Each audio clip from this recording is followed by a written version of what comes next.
الذين آمنوا وتطمئن قلوبهم بذكر الله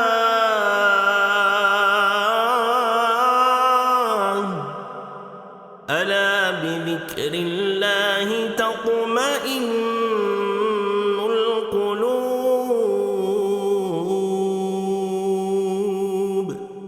بسم الله الحمد لله والصلاة والسلام على رسول الله. سبحانك لا علم لنا إلا ما علمتنا إنك أنت العليم الحكيم. رب زدنا علما.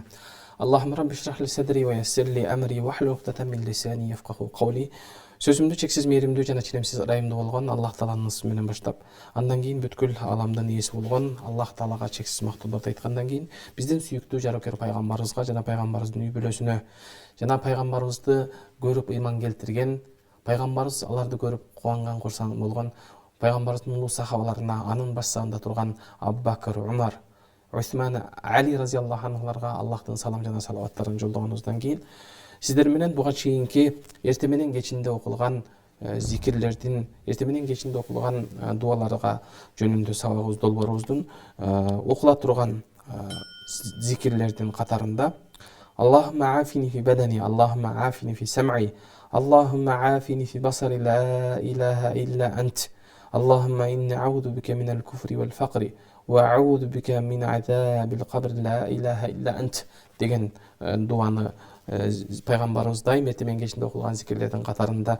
қалтырбай оқыған зикірлердің бірісін оқып үйренді келе. Кімде-кім ушул зикирди 3 жолу айта турган болсо деп пайгамбар саллаллаху алейхи вада кылгандыгы жана ошол эле учурда башка бир дагы бир риваяттарында Аллахумма инни аузу бика минал куфри вал фақри, Аллахумма инни аузу бика мин азабил қабр деп, Аллахым бізді өзіңдің күфірлықтан, фақырлықтан, жоқшылықтан жана имансыздықтан сақтағын. Аллахумма инна аузу бика мин азабил қабр, Аллахым ошондой эле дозок отунан куткара көргөн. Ла илаха илля ант, сенден башка эч бир сыйына турган, сыйынууга татыктуу болгон илах Кудай жок деп 3 жолу айтса деген. Ал эми дагы бир башка риваятта болсо Аллахумма рахматака аржу, Аллахым сен өзүңдүн мээримиңди күтөмүн. Фала такилни иля нафси тарфата айн, мен өзүм нафсымды өзүмдү бир көз ирмемчилик дагы өзүмө таштап койбогон. Фаслих ли шани кулла, чындыгында мени Аллахым өзүң бардык абалымды, бардык ишимди Аллахым өзүң оңдоп түздөгүн.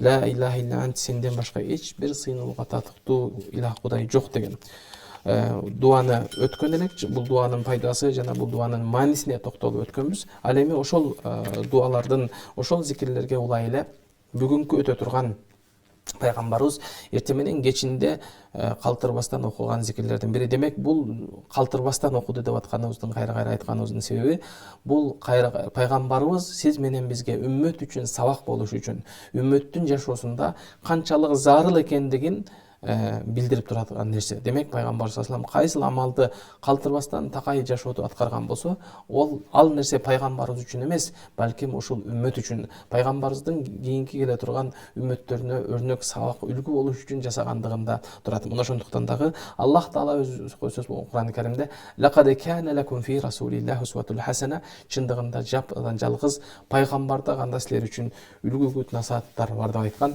Ошондуктан биз жашоодо пайгамбарыбызды өрнөк тута турган, дүйнө иштеринде, дин иштеринде, айрыкча адеп ахлак маселесинде, динди үйрөнүү маселесинде, динди жашоодогу колдонуу маселесинде жалгыз пайгамбарыбызды гана өрнөк тута турган, башка бир адамдарды, алымдарды же арабтарды эмес, балким жашоодогу эң бизге өрнөк боло турган зат бул пайгамбар экендигин көрсөтүп турган ачык айкын аяттардын бири. Ошол пайгамбарыбыз ошол эртеменен кечинде калтырбастан окуган зикирлердин катарында 9-нчу бул зикир Хасби Аллаху ла илаха илля ху алейхи таваккалту ва хува раббул аршил азим деген зикирди окуган. Чындыгында бул зикирди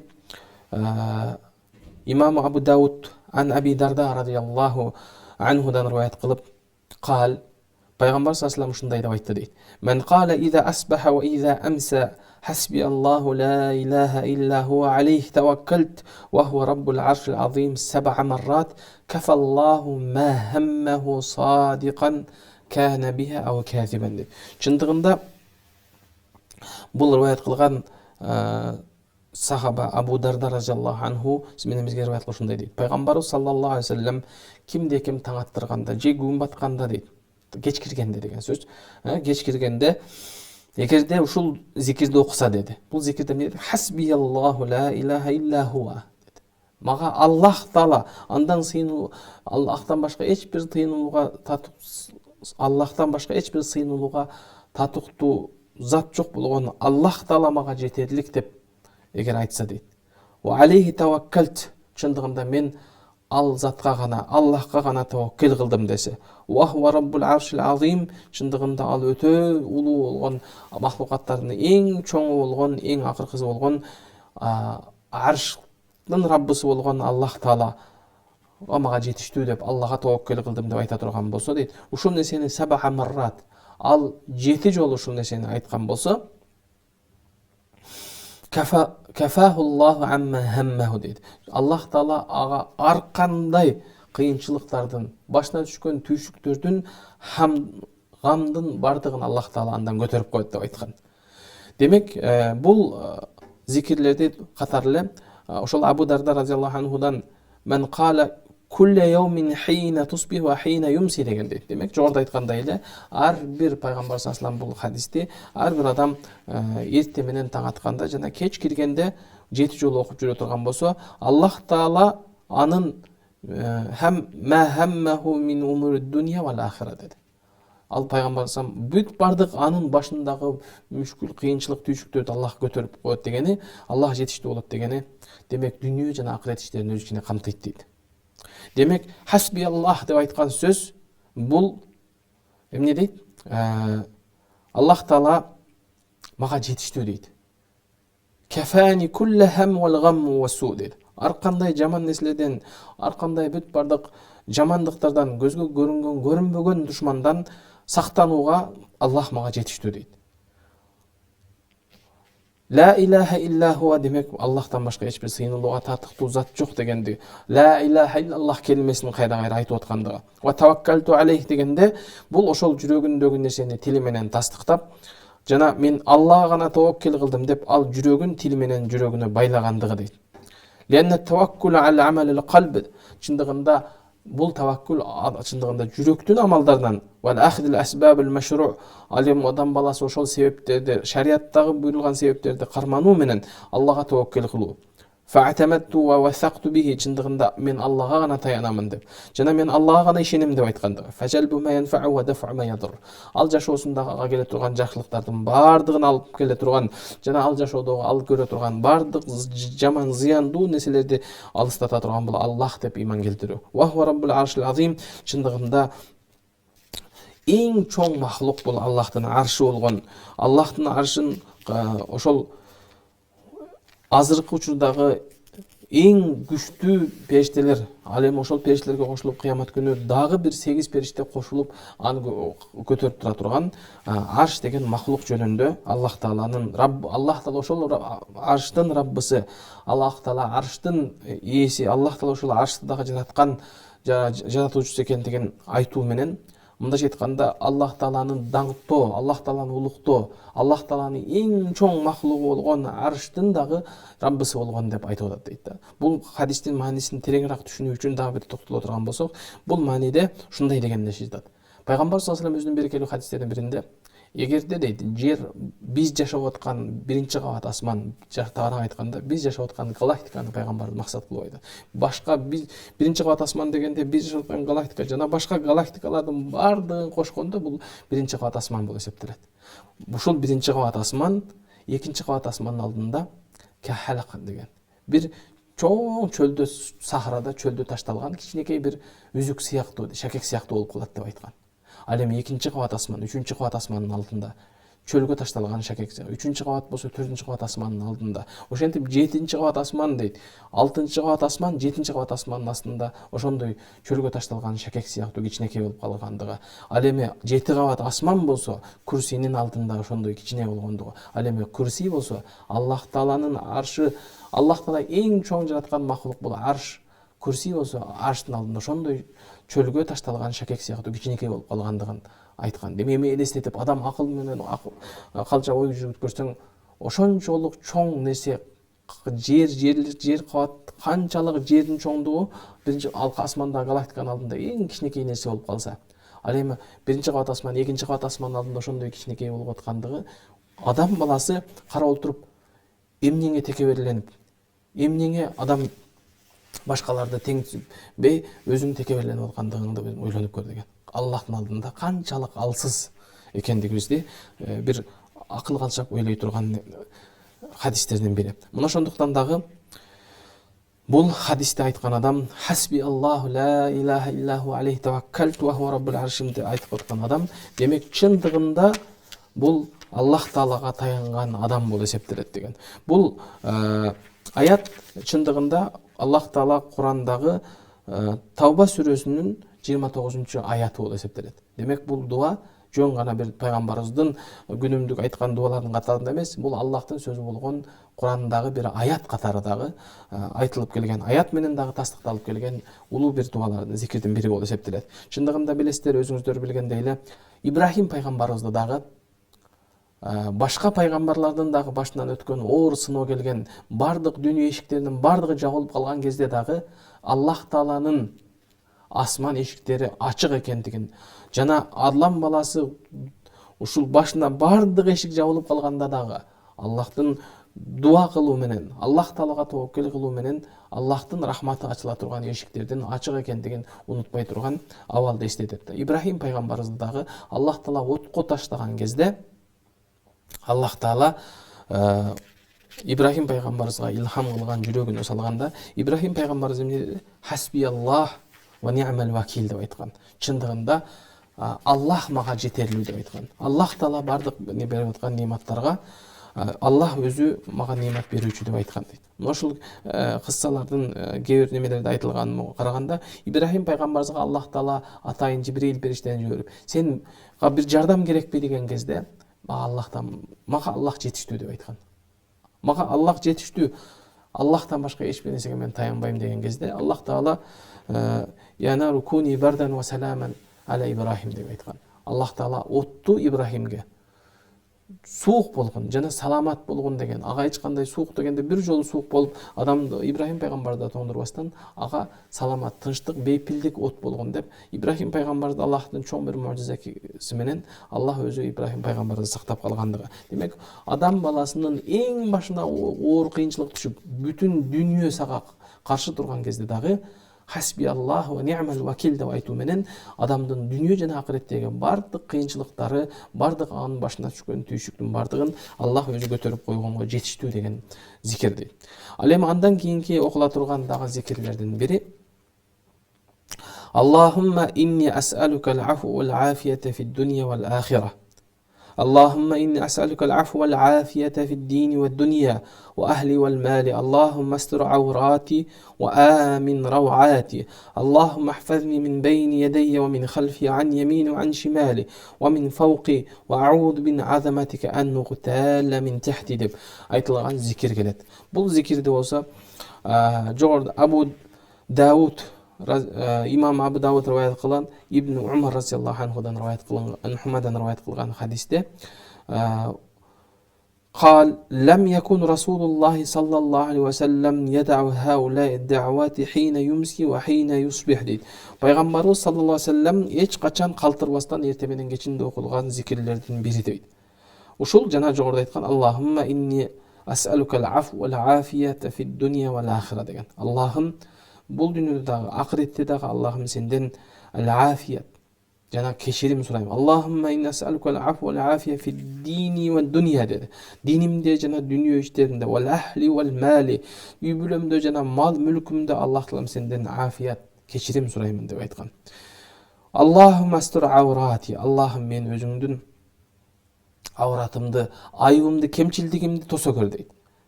Кала Усман деген ал-аурати деген риваят менен да айткан дейт. Ва амин равати дегенде Аллахым мен ар кандай бир кыжалатчылыктан, ар кандай чочута турган нерселерден, коркунучтан Аллахым өзүң аман калтыргын деди, аман кылгын бер деди. Аллахым махфазни. Аллахым өзүң мени коргогун, Аллахым өзүң мени коргонучуңа алгын. Min beyni yedeye ve min halfi. Aldımdan jana arkamdan gele turgan. Ve an yamini ve an şimali. Oң жактан да солдон gele turgan. Ve min fawqi jana üstüdön gele turgan neslerden. Ve a'udhu bi azamatika ан тәәлә мин тәхти. Жана Аллахым өзүңдүн азаматың менен, улуулугуң менен Аллахым өзүңдөн коргонуч сурайм. Ан тәәлә мин тәхти, астымдан келип алгырылып калууга, алданып калууга Аллахым өзүңдөн коргонуч сурайм деген дейт. Жана ушул эле хадисти Ибн Маджах, имам Ибн Маджах дагы ошол эле Абдуллах ибн Умар радиаллаху анхумадан риваят кылган хадисте ушул сыяктуу эле хадисти айткан, риваят кылган хадис келген дейт. Эми чындыгында бул хадисте жогоруда айткандай эле шайтандан коргонуч суроо деди. Биз эртең менен кечинде окула турган зикирлердин эң биринчи пайдасы ар бир адамга бул коргонуч деп айттык. Адам баласы качан ооруп кала электен алдын көзгө көрүнгөн, көрүнбөгөн душмандан сактануу үчүн, адамга көз тийүүдөн, көрө албастыктан, ичи тарлыктын бир жаман кесепеттеринен алыс болуу үчүн эртең менен кечинде зикирди калтырбастан окуп жүрүү керек деп айткан. Себеби дегенде адам баласы бул жашоодогу сыноо дүйнө. Ар кандай душманың бар, көзүңө көрүнгөн, көрүнбөгөн душмандыгың бар. Кээде кастык душман, калыстык бар дегендей.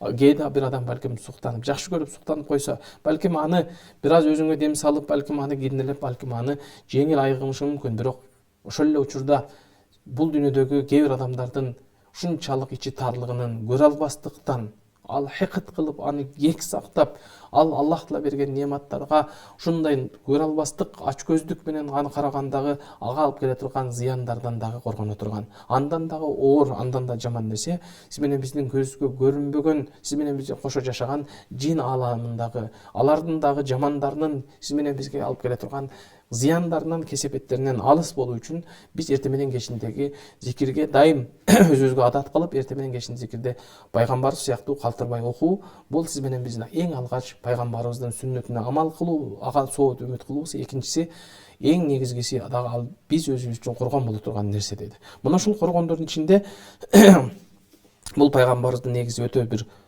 жашообуздагы маанилүү зикирлердин бири, маанисине караганда. Эмне дегенде караңыз, бул жерде Аллах Тааладан дүйнө акырет ишинде, диниңде, жашооңдо, Аллах Таала үй бүлөңдө, мал мүлкүңдө Аллах Тааладан эң биринчи кечирим суроо деди. Ал-афия. Ал-афия бул демек толук кечирим болуп эсептелет. Андан кийин Аллахым астур аврати деди. Аллахым менин айыбымды, кемчилдигимди, авратымды тосо көр деп айткан. Демек адам баласынын качан гана авраты тосулганда гана адамдын чыныгы толук коргонучка ээ болуп эсептелет. Ошондуктан дагы Аллах Таала Адам ата менен Авва эне жер бетинде эң биринчи түшүрүлгөндө ага эң биринчи алардын шайтанга азгырылып, Аллах Таала тыюу салынган таракты жегенде биринчи алардын жазасы эмне болду? Демек алардын авраты ачылган. Демек качан гана адамдын авраты тосулганда гана бул адамдын Аллахтын коргонучунда экендиги анык нерсе. Качан гана кайсы бир адамдын авраты ачылып калганда, демек ал адам шайтанга азгырылгандыгы, Алланын рахматынан алыстаган белгиси болуп калыш коркунучу турат. Мына ошондуктан дагы Аллахым менин авратымды жаба көр деген. Мына Аллах Таала ошондуктан Кур'ан-ы Каримде фалибасут тaqwa залика хайр деди. Чындыгында таквалык кийими бул эң жакшы кийим деп айткан.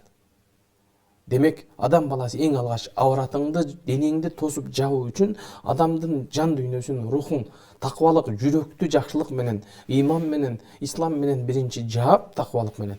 Эгерде адамдын ички дүйнөсү ар кандай жамандыктан, ар кандай уятсыздыктан эгерде жабын тосула турган болсо, анын жүрөгүнө таквалык уялаган болсо, анда анын сөзсүз түрдө анын сырткы денеси, сырткы келбети дагы Аллах ыраазы боло турган, Аллах жакшы көргөн абалга сүрөткө болору ачык айкын көрүнүп турган нерсе дейт. Бул ошол хадисте зикирде пайгамбар саллаллаху алейхи ва саллям сөзүндө эмне деди? Ва амин рауати деди. Аллахым мени ар кандай өзүңдүн коркунучтан, күтүлбөгөн бир кырсыктан, адам чочута турган нерселерден Аллахым өзүң мени аман койгун деди. Бул ушунчалык мааниси терең.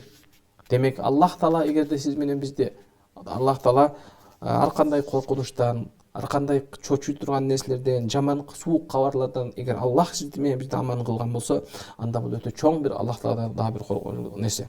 Жана ошондой эле пайгамбар саллаллаху алейхи ва саллям бул зикирде эмне деди? Хадиске улай эле Аллахумма ахфазни мин байни ядайи ва мин халфи деди. Мени Аллахым өзүң алдымдан жана аркамдан Аллахым өзүң сактай көр деп дуа кылган. Билесизби эмне үчүн бул жерде менин алдымдан, аркамдан келген, оңумдан, солдон келген нерселерден Аллахым өзүң сакта деп пайгамбар саллаллаху алейхи ва саллям зикирде үйрөттү. Чындыгында билесиздер, иблис бул адам атаны ошол Аллах Таала бейиштеги тыюу салынган даракты азгыртып адам ата менен аба энебизди ошол даракты жедиргенден кийин ал эмне кылат? Андан кийин Аллах Таала ал шайтанды бейиштен куулганда ал Аллах Таалага андичип Аллахтан мөөнөт сурап алган.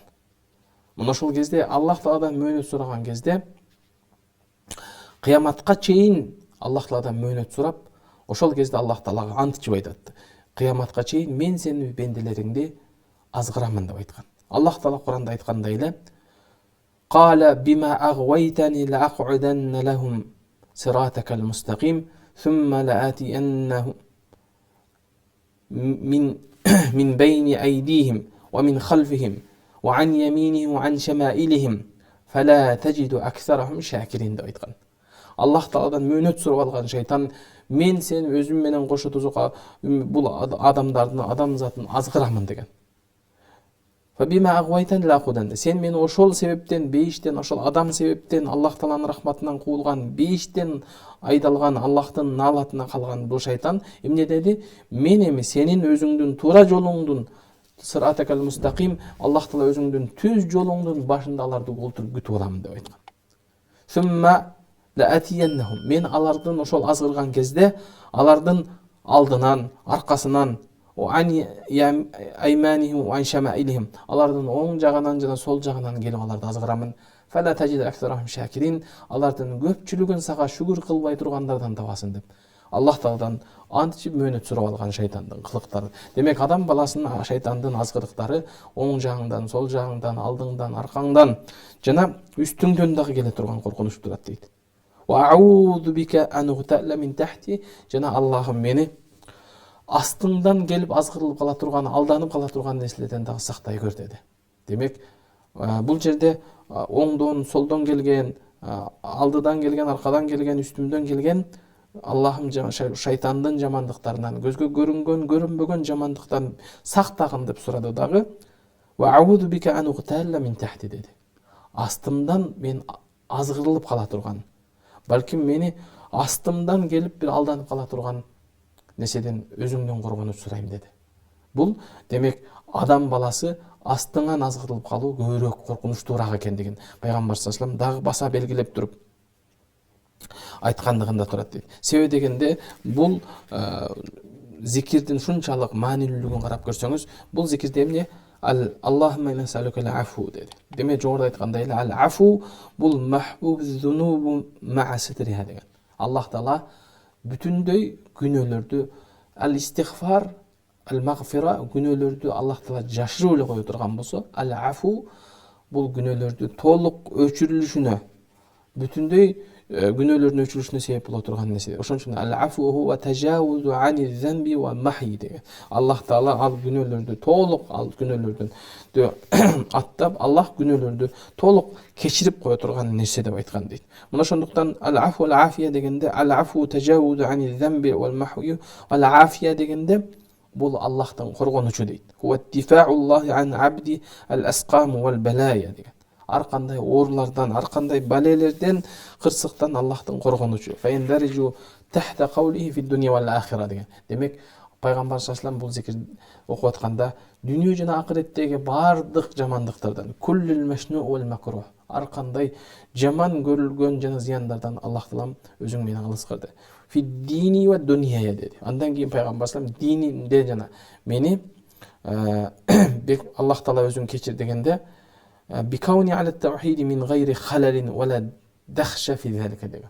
Демек менин иманымда, таухидимде, Аллахтын барлыгын бирлигинде мени Аллахым өзүң бекем кылгын деген мааниде. Аны алданып калбайын деген. Ва дини таату ва каддинтуху ва динту лаху ай атаатуху деген. Демек ар кандай абалда Аллахым өзүңө итаат кыла турган, Аллахым өзүңдүн арам кылган нерселерден тыйылып, Аллах өзүңдүн буйрулган адал нерселерде, Аллах Таала өзүң буйруган ибадаттарды гана аткара турган бенделериңден кылган дейт. Демек ва дунья дегенде демек жашоодогу бардык бин нажати мин куллил масаиб вал маайб деген. Ар кандай мусибат, түйжүктөрдөн, вал маайб, ар кандай кемчилдик, айып нерселерден Аллахым өзүң куткарган. Аллати ту'сиру аля саламатил калб вал иншигали ани зикри. Бул нерседе дүйнө иштеринде адам баласынын башында ар кандай бир түйшүк, оор кыйынчылыктар келген кезде, ошол нерсе себептүү бул адамды зикирден, Аллахтан алыстатып, Аллахтын зикиринен, ибадаттан чалыктып кое турган нерсе болгондуктан, Аллахым мен дүйнө ишинде дагы ар кандай кыйынчылык, башка түшкөн түйшүктөн жараткан өзүң бизди алыс кылгын, куткарган деди. Вал ахли вал мали деген. Аллахым мен өзүмдүн үй бүлөмдү дагы Аллахым өзүң афу кылган, биринчи кечирим кылган, жана Аллахым өзүң үй бүлөмдү дагы коргогон деген. Демек, ал-викаяту минал фитан вал химаяту минал балая вал михан дейт. Чындыгында адам баласын ар кандай фитналардан, ар кандай балелерден жана күтүлбөгөн оор кыйынчылыктардан Аллахым менин үй бүлөмдү коргогон деген. Вашшурури куллиха деген. Бардык жамандык, аз-захир вал батина, көзгө көрүнгөн, көрүнбөгөн бардык жамандыктан Аллахым өзүң коргогон дейт. Мына ошондуктан ал-ахл дегенде адам аны өзүнүн келинчеги, жубайы, үй бүлөсү, бир туугандары, анын ата-энесинин бардыгы өз ичине камтып кете турган нерсе. Аллах Таала ошон үчүн Кур'ан-ы Каримде я аyyuhalladina amanu qu anfusakum wa ahlikum nara деп айткан. Аллах, Аллах иман келтиргендер, силер алгач өзүңөрдү жана үй бүлөңөрдү тозок отунан сактагыла, тозок отунан куткарып калгыла деп айткан. Демек, тозок отунан кантип куткарабыз десе, аларды жакшылыкка буйруп, намазга буйруп, динине бекем болууга буйруп, жана аларды жамандыктан, жаман нерселерден, Аллах Таала арам кылган күнөө иштерден тыйып, Аллахтын каарына себеп боло турган, Аллахтын азабына дуушар болуш коркунучтан сактана турган, тозоктон кутулууга Аллах Таала сиз менен бизди буйруган. Мына ошондуктан дагы менин үй бүлөмдү дагы куткара көр деди. Вал ахли вал мали, Аллахым менин мал мүлкүмдү дагы куткара көр деди. Демек, мал мүлк деген кезде Аллах Таала мал мүлктү бил-хифзи мин ат-талаф вас-сарикати вал-инфaqi мин гайри таатиллах дейт. Эми малды ушул мал мүлкүмдү сакта деген кезде аны ар кандай бузулуп кетүүдөн, урдалып кетүүсүнөн, же Аллах Тааланын ыраазы болбой турган, Аллах жаман көргөн нерселерге сарпталып калуусунан Аллахым өзүң сактаган деген дейт. Тескерисинче, Аллахым дайым бизге мал мүлкү береке берип, Аллах Таалам бизге адалдан рызкы берип, жана ошол адалдан рызкы берген нерсеге жана адал нерсеге жумшаганга жараткан бизге жардам берген дейт. Мына ошондуктан Аллахум мастур аурати dedi. Жогоруда айткандай эле, ушул зикирлердин катарында эмне жерде пайгамбарыбыз менен ауратымды тосо көр деди. Аурат дегенде, демек адамдын бул сырткы келбетин дагы өз ичине камтыган болсо, ошол эле учурда ал адамдын ички нерсесин дагы, ички жан дүйнөсүндөгү аврат дагы эң маанилүү нерселерден бири. Мына ошондуктан куллу мастахия минху иза захар деп айткан.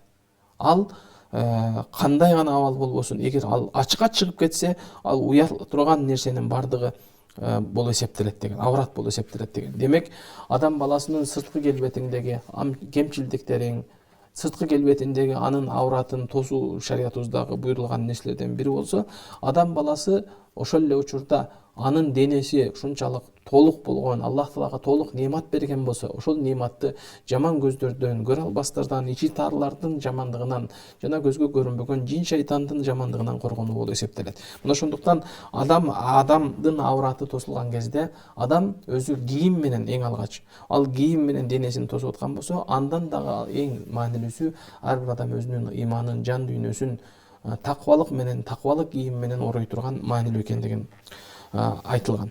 Демек, бул жердеги адам баласынын эң негизги маселе бисмиллахир рахманир рахим деген дагы буга чейинки өтүлгөн сабактарда айткандар эле, адам баласынын зикирлеринин ичинде эң жеңили, бирок ал жашообуздагы эң орду чоң болгон, эң күчтүү коргонучтун бири бул бисмилла. Адам баласы аргасыздап ажатканага кирген кезде, даратканга кирген кезде авратыңды ачып, ажатыңды өтөгөнгө муктаж болосуң. Бирок ошол үчүн пайгамбарыбыздын эң чоң хикматтарынын бири бисмилла деп ажатканага зикирди айтып, андан кийин ажатканага кирген адам Аллах Тааланын толук коргонучуна алынып калат. Аллах Таала ал бул сиз менен биздин көзгө көрүнбөгөн жин шайтандан дагы сиз менен биздин авратыбызды Аллах тосуп коет. Ошондуктан бисмилланы айтуу менен ал адамдын жин шайтандар үнүн укса дагы, бирок өзүнүн авратын ал ачкан кезде дагы көрүнбөй каладан, тосулуп кала турган мүмкүнчүлүктү берген. Мына ошондуктан бул авратты тосууга биринчиден Аллах тарапынан буйрулгандыгы, Аллах тааланын эң биринчи жазасы, укубасы, Аллахтан алыстагандын белгиси бул адамдын авраты ачылуусу болсо, ошол эле учурда шайтандын жол ачылгандыгы, шайтанга азгырылып аткандын эң чоң белгиси болуп эсептелет дейт. Мына ошондуктан ар бир адам Аллах Тааладан таң аткан кезде ушул зикирлердин катарында калтырбастан ушул зикирди толук окуп жүрө дейт. Мына ошондуктан бул хадистен, бул зикирден алына турган пайда, адам баласы дайым эртең менен кечинде ушул зикирди окуп жүрүү эң маанилүү зикирлерден бири болуп эсептелет. Бул зикир демек Аллахумма иннасалукал афу вал афията фид дунья вал ахира. Аллахым менин бул дүйнө жана акыреттеги жашоомду Аллахым өзүң кечирип, вал афия Аллахым өзүң коргонушуңа алгын. Аллахумма иннасалукал афу вал афия фид дини вад дунья ва ахли вал мали. Аллахым менин динимде, дүйнөмдө, үй бүлөмдө жана менин мал мүлкүмдө Аллах таалам өзүң афу кылгын. Кемчиликтер болсо Аллахым өзүң кечирип, вал афия Аллахым өзүң коргонучуң алгын деген дуаны. Аллахумма астур аврати, Аллахым өзүң толук авратымды тосуп жапкын, айыбымды тоскун, кемчиликтеримди жараткан өзүң жашыргын деген. Ва амин равати, Аллахым мен ар кандай күтүүсүз бир кыйынчылыктардан, балелерден, адамды чочута турган, коркуткан нерселерден Аллахым өзүң мени аман койгун. Аллахум ахфазни мин бейни ядайя ва мин халфи ан ямини ва ан шимали ва мин фауqi. Аллахым өзү оңдон, солдон, алдыдан, аркадан келе турган, үстүмдөн келген ар кандай кыйынчылыктардан Аллахым өзүң сактагын.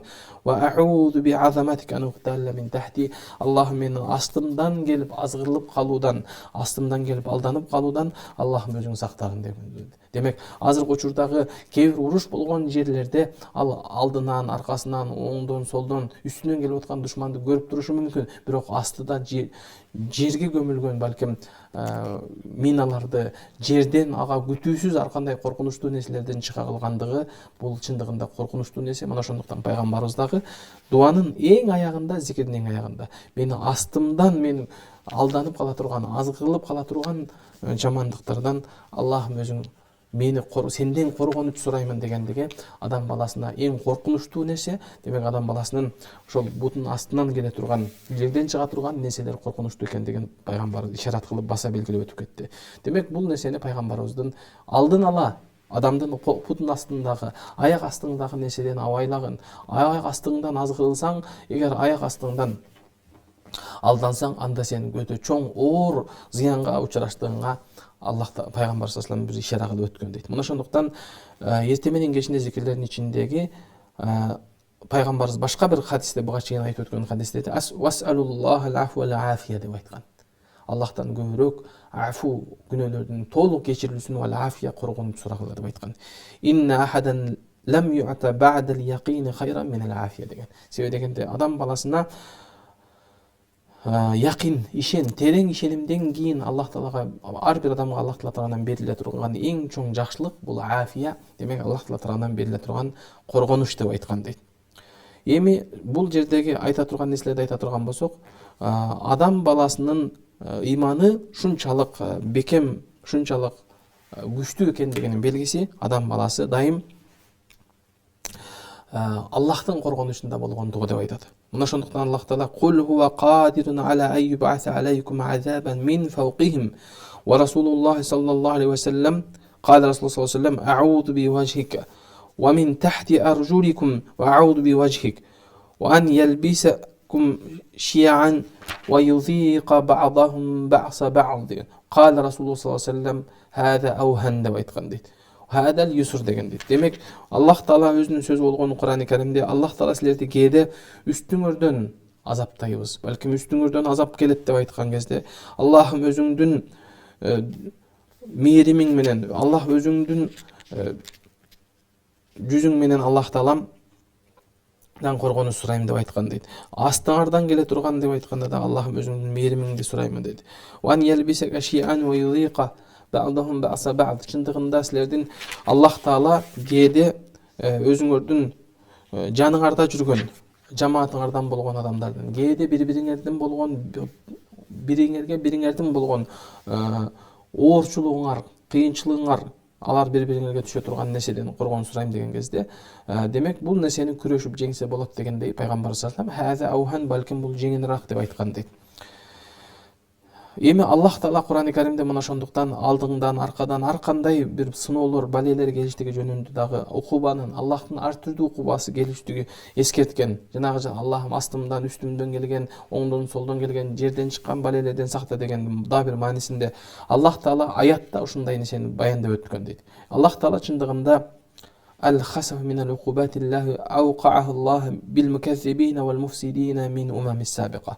Аллах Таала буга чейинки алдыңкы өткөн үммөт коомдордун бузуку, чектен чыккан, Аллах Тааланын жалганга чыгарган коомдорго Аллах Таала тарабынан келген укуба жана жазаларды жөнүндө Аллах Таала баяндап, ал эми وهذا غير بعيد على ما سار على дарби фи заманина хада. Бул азыркы учурда дагы, сиз менен биз жашап аткан заманда дагы бул нерселер алыс эмес экендигин эстен чыгарбоо керек. Кала таала факуллан ахазна би замбихим деген. Аллах Таалалардын ар бирин ошол күнөө себептүү Аллах Таала ал азабына душар болгондугу, Аллах ошол азабын алгандыгын. Ва минхум ман арсална алейхим хасиба деген. Аллах Тааланын кээ асмандан ар кандай таш жаган, ар кандай жаан чачын топон суу менен Аллах Таала азаптаган болсо, ва минхум ман ахататху сайха деген. Алардын кээ бирлерин ушундай бир катуу үн, кыйкырык менен Аллах Таала азаптаган болсо, ва минхум ман хасафна бихил ард. Аллах Таала алардын кээ бирлерин жерге жуттурган болсо, ва минхум ман агракна, жана алардын кээ бирлерин сууга чөктүрүп азаптаганбыз. Ва ма кана лиязлимахум, Аллах Таала аларды азап кылуучу эмес болчу. Валакин кану анфусахум язлимун, чындыгында алар өздөрү, өз нафсларына өздөрү зулум кылуучулар болчу деп айткан. Демек, бул аяттардын маанисинде дагы карап көрсөңүз, ушу үстүдөн келе турган азап дегенде балким Аллахтын табигый оор кырсыктары, Аллахтын балеси келип калыштагы мына ошондой коркунучтар бар деп айткан.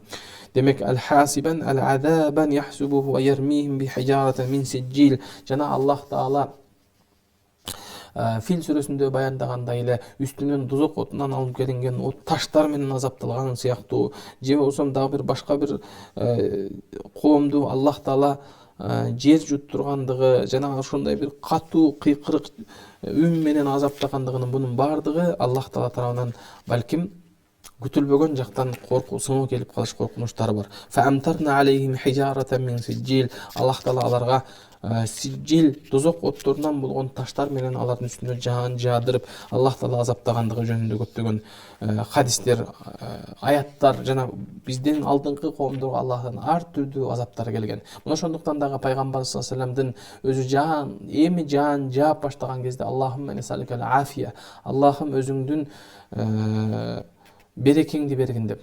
Аллахым ошол жаан жаган кезде Аллахым бизге пайдалуу, Аллахумма сайбан нафиян деп пайдалуу бизге жамгыр бергин деп суранат эле дейт.